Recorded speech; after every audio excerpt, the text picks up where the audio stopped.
ng mga nagbabagang balita. Nang hold up sa isang tindahan ng pizza sa Naga City, arestado ng PNP sa isang follow-up operation. Suspect, dati nang nakulong sa parehong kaso. Inabando ng bagong silang na sanggol, natagpuan sa Karamuran, Catanduanes. Sakit sa puso, nangungunang cause of death sa Pilipinas. Mga paraan para makaiwas sa sakit na ito, alamin.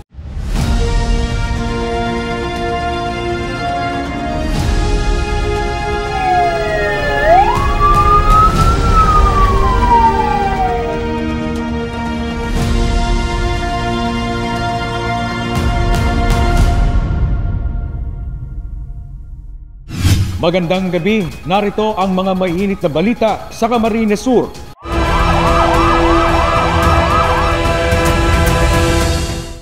Ikinulong sa CR matapos hold-upin, ganyan ang sinapit ng isang kahera ng isang tindahan ng pizza sa Naga City matapos pagnakawan itong nakaraang araw.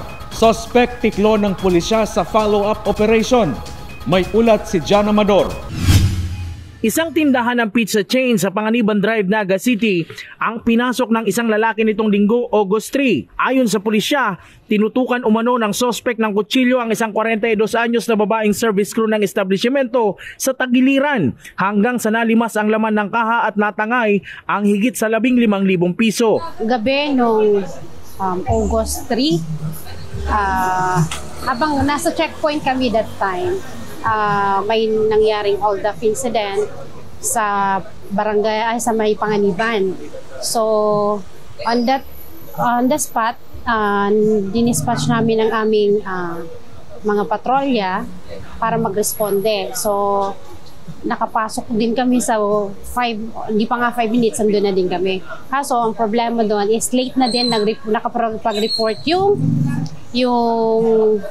victim. Kaya medyo na-delay. Sa una ay hindi umano nakilala ng biktima ang suspect, pero dahil sa estilo nito, naituro ng suspect sa mga ipinakitang larawan ng pulisya ang salarin sa archives ng PNP. Hindi na-identify nung victim yung suspect. Pero elaborate niya sa amin kung paano ginawa yung pang-hold up. Kaya nagkaroon kami ng idea base doon sa mga previews na nangyari sa lugar namin. So ang ginawa namin, so during investigation, nag-conduct kami ng backtracking and pinakita namin yung gallery ng mga suspect namin before. So yung victim, in-identify through the gallery yung suspect. So nagkaroon kami idea, kaya after that identification, nag-dispatch kami para sa hot pursuit operation. Kinabukasan, nahuli ang suspect at ihinarap sa biktima at positibo itong kinilala. Na trauma din umano ang biktima na makaharap ang suspect na ikinulong umano sa CR ng establishmento pagkatapos ng pagnanakaw. In-identify niya face to face, tinuro niya mismo. Actually nanginginig pang may trauma pa. Habang siya nag-aayos ng pag-uwi niya, piniprepare niya yung pera, bigla siyang yung lalaking nag-suspect, biglang pumasok. Tinutukan siya ng kutsilyo sa Tagiliran. Then kinuha sa kanya yung pera worth more or less 15,000. Then, after nun nakuha, pinapasok siya sa CR. Pagpapasok sa CR, tapos ikukulong. Nasampahan na ng kaso ang suspect sa kasong robbery with intimidation at nasa kustodiya na ng Naga City Police Office, Police Station 5. Hinihimok din ng kapulisan na unahin ang kaligtasan ng sarili at huwag manlaban sa ganitong insidente. At mas pinadali na rin ang paghingi ng saklolo sa pamamagitan ng pagtawag sa mga numerong 911. John Amador, CSN. Isang inabando ng bagong silang na sanggol na babae ang natagpuan sa isang sementeryo sa Karamuran, Catanduanes. Isang concerned citizen ang nakadiskubre sa sanggol at na-turn over sa pulisya. Dinala ito sa Pandan District Hospital para sa karampatang medical na atensyon. Patuloy pang tinutukoy ng Karamuran Police kung sinong ina ang nag-iwan ng sanggol sa lugar. Lumalabas sa datos ng Philippine Statistics Authority o PSA na ang sakit sa puso ang nangungunang sanhi ng pagkamatay sa Pilipinas. Sakit sa puso, wala rin umanong pinipiling edad. Ayon sa health expert ng EDMERO, kung paano makakaiwas sa sakit na yan, alamin sa ulat ni Darlene Lastrullo. Nananatiling isa sa mga pangunahing sanhi ng kamatayan sa Pilipinas ang sakit sa puso. Ayon sa datos ng PSA, 116,795 o 19.2% ng mga binawian ng buhay sa bansa mula Enero hanggang Disyembre noong 2024 ay dahil sa sakit sa puso. Sinusundan yan ng neoplasms at cerebrovascular diseases. Ayon sa isang health expert sa EDMERO, karamihan sa mga pasyente ngayon lalo na sa mga matatanda ay dumaranas ng high blood pressure o hypertension na pangunahing dahilan ng komplikasyong nauuwi sa heart failure. Heart failure po is nagkakos ng death ngayon. Madami po kasi dito sa Pilipinas ang na high blood. So, ang number one cause din po niyan is hypertension. Tapos, kasabay na rin po yung mga pagtaas po ng kolesterol na posibleng nagbabara po sa mga ugat po natin. Nagtataas po ng BP, tapos lumalaki po yung puso. Lalo na pag tumatanda na, mas nahihirapan po yung puso natin na mag-pump ng blood. So, nahihirapan po siyang i-distribute. Dagdag pa ng doktor, mahalaga ang pag-iingat sa pagkain upang mapanatili ang kalusugan ng puso. Dapat maging healthy. Sa diet po ang pinakamahalaga para ma-prevent po yung mga heart diseases. Kailangan iwasan yung mga oily and fatty foods para po hindi tataas din ang mga kolesterol. Iwasan ng oily at fatty foods kung gusto nating maiwasan ang heart disease. Simulan natin sa healthy diet, giit niya. Sa datos ng EDMERO Clinic, dumarami ang mga pasyenteng nagpapakonsulta dahil sa problema sa puso. Partikular na ang mga senior citizens na kadalasang may kasamang hypertension. Wala ring umanong pinipiling edad ang sakit sa puso dahil maging ang mga bata ay hindi ligtas. Lalo na kung may congenital heart disease o may family history ng sakit sa puso. Siyempre, mas madalas sa matatanda na. Kasi pag matanda na po, mas mahina na yung mga muscles. So, mas common po na sa matanda yung sakit sa puso. Pero meron din po kasi tayong mga congenital heart diseases sa mga bata naman po yan. Yung mga iba pong sakit din sa puso na mamana po. Kaya kung may history din po ng mga heart diseases, mas maganda na nakakapagpa-check po sa mga pedya. Sa patuloy na pagtaas ng kaso ng cardiovascular diseases sa bansa, nananawagan ng mga eksperto ng mas maigting na kampanya para sa heart health awareness at mas aktibong lifestyle change sa mga Pilipino. Darlene Lastrullo, CSN. Pinag-uusapan na sa Sangguniang Bayan ng San Fernando, Camarines Sur kung ano ang mangyayari sa pedestrian refuge sa lugar na isa sa mga nagiging sanhi ng road crash ng mga nagdaang buwan. Road safety signages daragdagan sa lugar. May ulat si John Amador. Ilang serye na ng aksidente sa kahabaang bahaging ito ng National Highway sa bayan ng San Fernando, Camarines Sur na ang tinuturong dahilan ang pedestrian refuge na ito sa kahabaan ng poblasyon. Kaya't hinimok ni Mayor Ting Denabar ang DPWH at isang komite na pag-aralan at solusyonan ang kasalukuyang kalagayan ng pedestrian refuge. Si Tatay Tobias na isang tricycle driver at kagawad sa barangay na araw-araw dumadaan sa pangunahing kalsada, pabor man kung sakaling alisin ito, ngunit may mabuting resulta naman daw ang istruktura sa mga residente. Iyon, niya ni Mayor, gusto niyang halion nga ni nita, kadakol kung aksidenteng nangyayari. Kaya lang, para po sa kuya,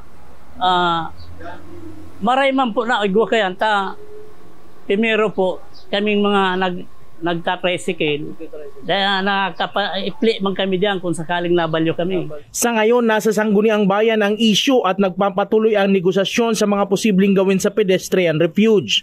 Ayon kay Municipal Councilor Andes ng Committee ng Public Safety at Transportation, maliban sa pagtatanggal, may mga kinukonsidera silang paraan upang maiwasan ng aksidente dahil sa nasabing refuge. Naipasok po ito sa Sangguniang Bayan through the privileged speech of Konsehal Alan Valenzuela, and i-repair po ito sa committee which is hawak ko po ang Committee on Public Safety, Transportation. Kaya po, inaksyonan po agad natin to. Sa una po, nagkaroon kami ng committee meeting regarding the pedestrian refuge. And sa committee meeting, napagkasunduan or lumabas ang aming decision ng buong committee na ipatawag ang isang representative ng DPWH. Paunang solusyon po, dapat pailawan. Correct. Dapat yung maliwanag na ilaw. At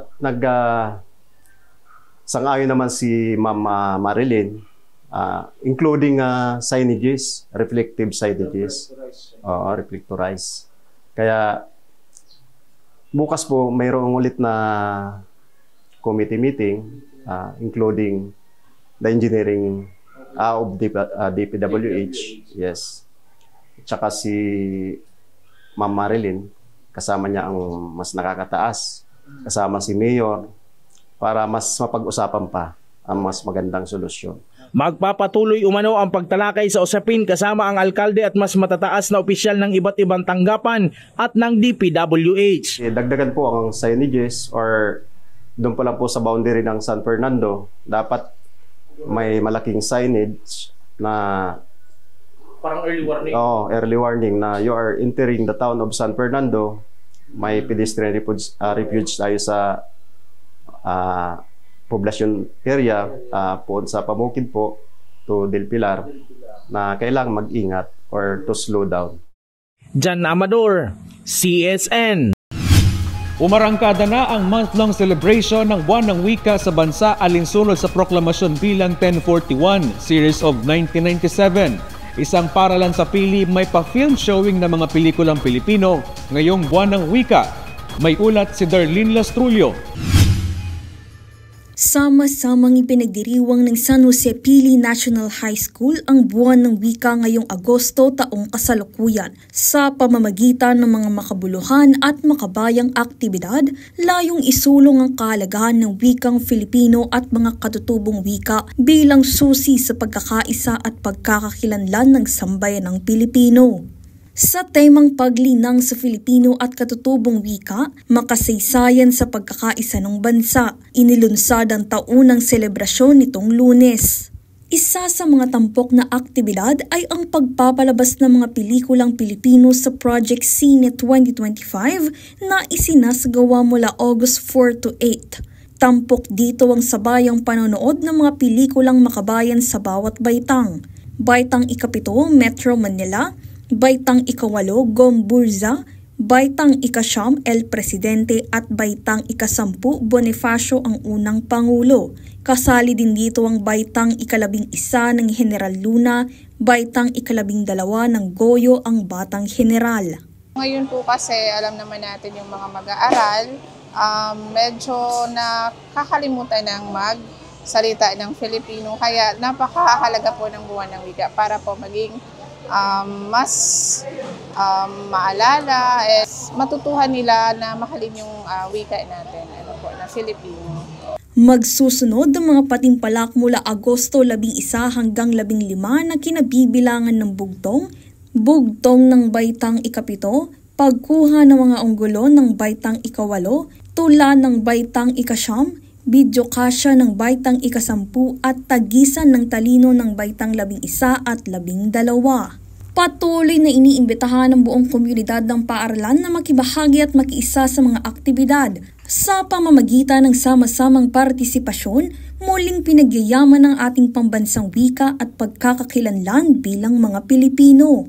Ang wikang Filipino ay hindi lamang daluyan ng komunikasyon. Ito rin ay daluyan ng ating kultura, kasaysayan at pagkabansa. Kaya't sa Buwan ng Wika, muling binibigyang diin ang kahalagahan ng paggamit, pagtataguyod at pagmamahal sa sariling wika. Darlene Lastrulio, CSN. Kasabay ng pagbabalik eskwela ng mga bata, itataon rin ng Department of Health ang pagbabakuna sa mga chikiting kontra sa mga vaccine-preventable diseases. Nagbabalik si Darlene Lastrulio. Sa pagbabalik eskwela ng mga eskwela ngayong school year 2025 to 2026, muling isasabay ng Department of Health sa nagpapatuloy na pasukan ang school-based vaccination ng mga vaccine-preventable diseases. Layo nitong mapababa ang bilang ng mga kaso ng mga vaccine-preventable diseases tulad ng measles, rubella, tetanus at iba pa sa mga kabataan sa buong bansa. Ayon sa Department of Health Bicol, mataas pa rin ang bilang ng mga batang hindi pa ganap na nababakunahan. Dagdag pa ng kagawaran, kailangan ng mas pinaigting na data validation at quality check upang masiguro ang tamang bilang at epektibong implementasyon ng programa. Isinisulong din ng DOH ang pagbibigay ng mga bakunang gaya ng BCG at Hep B, ibinibigay sa loob ng 24 na oras matapos ang kapanganakan. OPV at IPV o Oral at Inactivated Polio Vaccine, MMR, measles, mumps at rubella na ibinibigay sa edad na 9 na buwan hanggang wala pang 22 buwan. Sa kabilang banda, bilang paghahanda sa pag-arangkada ng school-based immunization ngayong Agosto, nagsagawa na ng orientation at microplanning ng mga lokal na health units sa 12 bayan ng Camarines Norte. 92% ang nagsumite ng kanilang detalyadong SBI microplans at kasalukuyang hinihintay ang pagpirma ng executive order mula sa gobernador ng lalawigan. So for the province of Camarines Norte, ang fully immunized child range from January to June is 24% and for the CAC is 14%. Nagpakita rin ng DOH ng vaccine oversupply sa ilang antigens na maaari namang gamitin sa iba pang lugar na may kakulangan at mga requested o kulang na mga vaccines para sa mga iba pa. Sa kabila ng mga hamon gaya ng kakulangan ng ilang bakuna gaya ng OPV at IPV, nagpapatuloy ang pagbibigay ng serbisyo ng mga rural health units upang masigurong makumpleto ng mga bata ang 3 dose ng mga kinakailangang bakuna. Ang pagsasagawa ng school-based immunization ay isang mahalagang hakbang upang maprotektahan ang kalusugan ng mga mag-aaral at maiwasan ang pagkalat ng mga sakit na maaaring hadlangan sa kanilang pag-aaral at paglaki. Darlene Strulio, CSN. Hindi maiwasang mangamban ng ilang residente sa isang coastal barangay sa Calabanga, Camarines Sur dahil sa sira-sirang breakwater sa lugar. Barangay Council gumagawa na ng paraan para maayos ang nasirang istruktura. May ulat si Regine Bue. Ilang taon nang nakatayo ang breakwater sa coastal area ng Barangay Sabang, Calabanga, Camarines Sur. Ngunit ang kalasag at pananggalang sana ng mga residente sa malakas na alon, sira-sira na. Patuloy pa rin namang nagsisilbing panangga ang breakwater laban sa malakas na alon, ngunit dahil sa pagkasira ng ilang parte nito ay ang pagkabahala rin ng mga residente malapit sa baybayin. Si Nanay Ofelia, 67 taong gulang, ay higit 6 na dekada nang naninirahan sa gilid ng dagat. Kaya't batid niya ang pagbabago sa kalagayan ng breakwater sa paglipas ng panahon. Malaki na umano ang nagawa ng breakwater para hindi abutin ng tubig dagat ang mga residente. Pero ngayon na may mga parte na talagang sira na ay nag-aalala sila na baka sa susunod na bagyo ay hindi na ito kayang salagin ang mga malalakas na alon. Sa totoo lang po yan, ma'am, talagang maging delikado po yan, ma'am. Kundi sana kung pwedeng ma-resolveran yan, maray po nga ni kung araw po kaya. Actually po, ang breakwater kang Sabang, saro yan sa medyo, kumbaga, kay po ng i-repair, i-rehabilitate. So, na siya more than, 4 decades or 5 decades na po na nag-exist ang breakwater. So, kayo po talaga siyang i-rehabilitate. Kami po, ang initiative na ginibukang barangay, nag-pass kami ng resolution para matabangan kami. Kaugnay nito, pinag-iingat ng barangay ang mga residenteng naninirahan sa tabi ng dagat dahil sa kalagayan ng breakwater structure. Regine Bue, CSN. Himas rehas ang isang bus driver na nagsa-sideline umano sa pagbebenta ng illegal na droga sa Naga City. Nakuha sa suspect na kinilalang si Jose mula sa Calabanga, Camarines Sur ang 5 piraso ng hinihinalang shabu na nagkakahalaga ng 7,500 pesos. Lumalabas sa investigasyon ng kapulisan na nagbabagsak ang suspect ng pinagbabawal na gamot sa karamoan mula sa Naga City. Nasa kustodiya na ng Station 5 ng Naga City Police ang suspect na naaarap sa Section 5 ng Comprehensive Dangerous Drugs Act. Nagkanda kami ng anti-illegal drugs operation against sa isang driver ng bus kung saan siya ang nagdadala ng mga drugs papuntang Karamoan. So from Naga to Karamoan, from Karamoan to Naga, so vice versa. Pero taga ano siya, hindi siya taga Karamoan, hindi taga Naga. So nasa taga ibang lugar siya. Unti-unti nang bumabalik sa normal ang pamumuhay ng mga mangingisda sa Calabanga, Camarines Sur dahil sa naging epekto ng mga nagdaang sama ng panahon at habagat. Ngunit isdang dagat na nahuli sa karagatan sa lugar nananatiling mahal.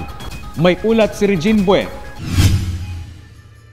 Sa kabila ng pagbabalik laot ng ilang mangingisda sa Camarines Sur matapos ang naging epekto ng habagat at sama ng panahon, nananatiling mataas pa rin ang presyo ng isda sa ilang pampublikong pamilihan. Dahil dito, isdang tubig tabang muna ang pinipiling bilhin ng ilang mamimili para makatipid. Sa public market ng Calabanga, Camarines Sur, tila hindi pa rin nagbabago at mahal pa rin ang presyo ng mga isda. Ayon sa ilang mamimili, ramdam pa rin ang pagtaas ng presyo sa kanilang pang-araw-araw na pamimili. Medyo po naglangkaw ng kadikit.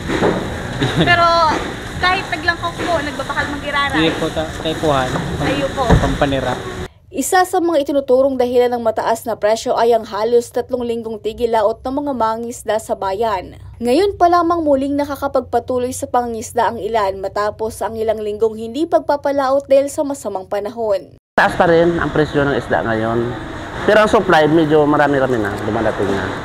Siguro sa unang unang hango pa lang, kaya medyo mataas pa. Babawi pa sila ng ilan araw sila walang huli. Sa kabilang banda, mas mababa naman ang presyo ng isdang tubig tabang. Para sa maraming mamimili, ito na muna ang pinakapraktikal na alternatibo sa gitna ng patuloy na pagtaas ng bilihin. Ayon naman sa ilang tindera, asahan na sa mga susunod na araw ay bababa naman ang presyo ng mga isdang dagat. Samantala, batay sa presyo ng mga tindera sa palengke sa Calabanga, ang yellowfin na dating nasa 180 pesos hanggang 220 pesos kada kilo, ngayon ay umabot na sa 240 pesos hanggang 260 pesos kada kilo. Tumaas ito ng higit kumulang 60 pesos. Ang galunggong mula 220 pesos ngayon ay 260 pesos na, tumaas ng 40 pesos. Ang salmon na dating 220 pesos ay 260 pesos na ngayon ang kada kilo. Samantalang ang tulingan naman ay bumaba ng bahagya. Mula 260 pesos ay nasa 240 pesos na lang. Sa isdang tubig tabang naman, nananatiling mas mura ang tilapia na nasa 160 pesos hanggang 180 pesos kada kilo. At ang bangus na nasa 220 pesos lang kada kilo. Regine Bue, CSN. From the serene at Instagrammable view ng Karamoan Islands, the fun activities sa Capitol Complex. Ilan lang yan sa in-enjoy ng higit sa 40 content creators at influencers sa kanilang pagbisita sa Camsur. Governor El Rey Villafuerte nagpapasalamat sa pagbisita ng mga vloggers sa probinsya. Narito ang ulat. Tampok sa Blaga SJN's adventure ng mahigit 40 content creators mula sa iba't ibang panig ng bansa ang island hopping at pag-akyat sa matukad rock formation sa Karamoan. Hindi pinalampas ng mga influencers ang malaparaisong tanawin ng Karamoan Islands. Sina Alexandra Greta Aquina, Renz Michael Lalik at Danny B ay kabilang sa mga umakyat sa matukad rock na kilala sa matarik ngunit rewarding na trail. Ayon sa kanila, kakaibang adventure at breathtaking view ang naghihintay sa tuktok ng rock formation. This is my first time, so sobrang ganda. Very hidden gem. Actually, spontaneous, I guess, kasi super na-amaze ako. I wasn't really expecting for Camarines Sur to actually look this good, feel this good. I've been to a lot of beaches already, so far medyo na-amaze talaga ako of how amazing Camarines Sur is. So the ride here was actually very long, pero feel ko naman sobrang worth it because when I saw the beach, ang ganda ng itsura. Like the first thing that I remembered was Palawan El Nido. So I've been to El Nido, I've also been to Siargao, I've also been to Cebu.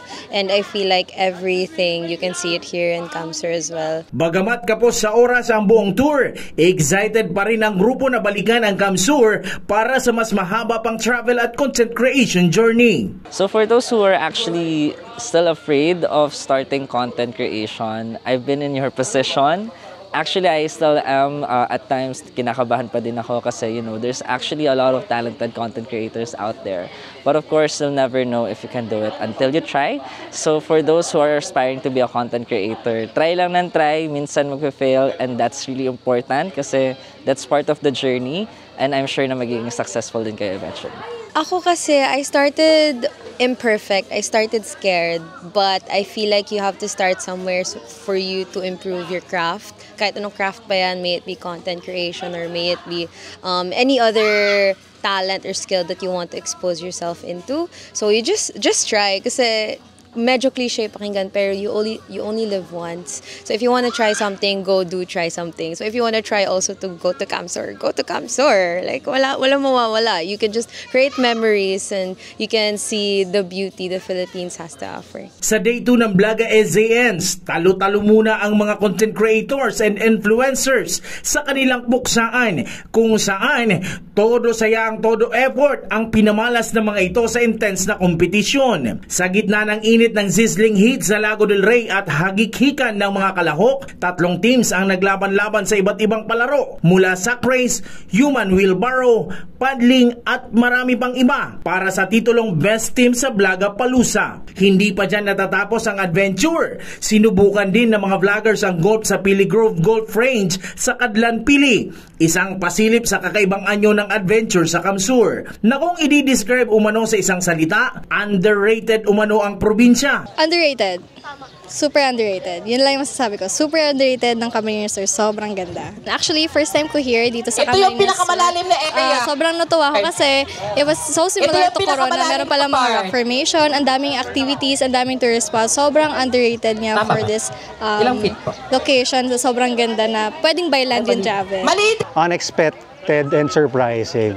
Kasi parang hindi siya yung common destination na pinupunta ng local tourist.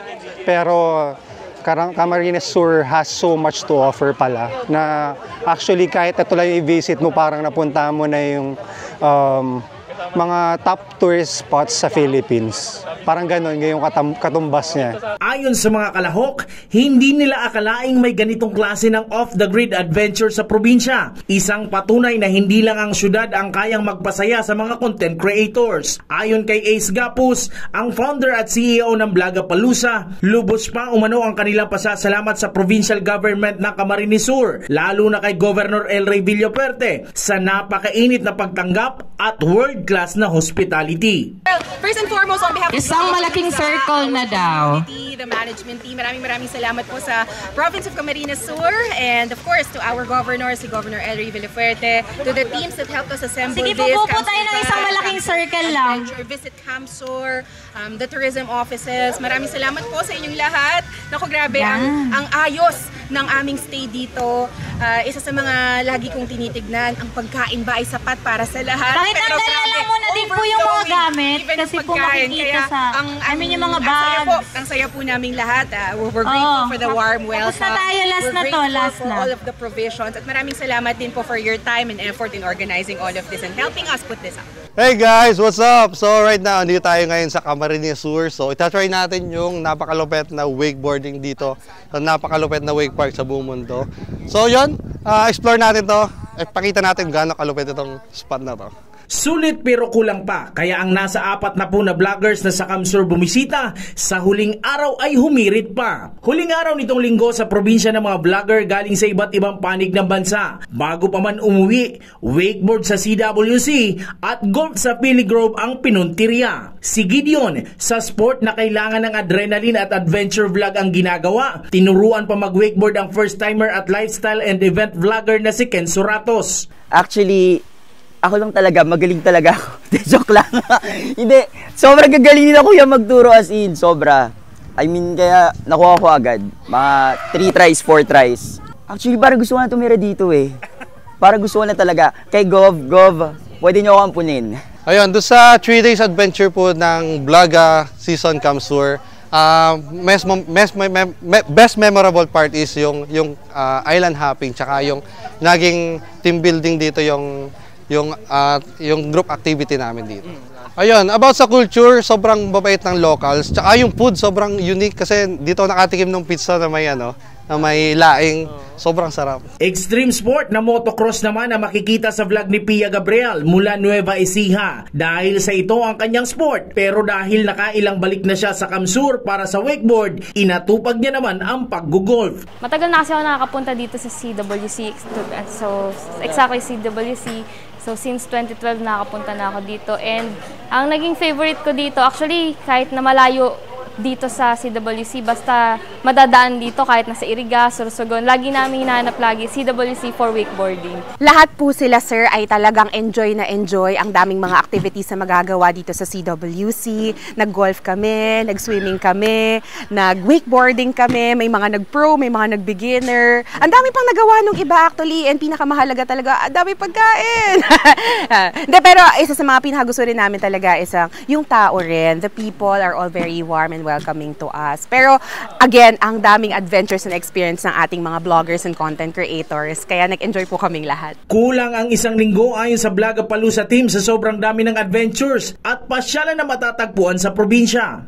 Bukod sa wakeboarding kasi ito, sobrang ganda talaga ng wakeboarding. Kung pupunta kayo sa Camsur, i-try nyo lahat ng activities. May ATV, mayroong paddleboarding, tsaka yun, may mga iba-iba pang activities dito. Yes, always babalik tayo dito kasi promise, yung 5 to 7 days yung pag-iikot dito sa Camsur, sobrang kulang. To everybody watching this, napakaganda po dito sa Camsur. Ang daming pwedeng ma-experience, water sports, kung kayo ay adventurous na mountains, may mga mountains din dito. If you're island hopping, if you're into all of those water activities, nandito rin po yan. And the food is amazing. The people are warm and welcoming. Napakagandang bisitahin ng Camsur. At sabi nga po ng ating governor, ini-encourage din niya, nako, he wants people to live here. Mga kaibigan, manood po tayo ng Camsur News. Nandito po mga latest about the province of Camarines Sur.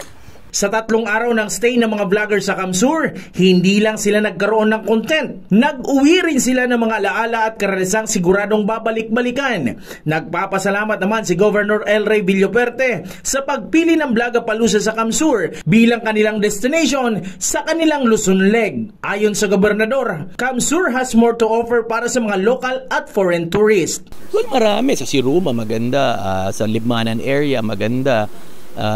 Mount Isarog maganda, so may beach tayo, may mga waterfalls sa Lagunoy, sa Libmanan. We have everything that others have to offer. We have surfing, we have wakeboarding, we have mountainscapes, landscapes, seascapes, kompleto. Kailangan lang talaga first ma-promote at the same time magawa ng mga infrastructure. Kailangan maging tourist friendly. Jan Amador, CSN. At yan ang mga mainit na balita ngayong araw sa Camarines Sur. Kami ang Camsur News. Ako po si Chris Novelo. Diyos mabalos sa pagtitiwala.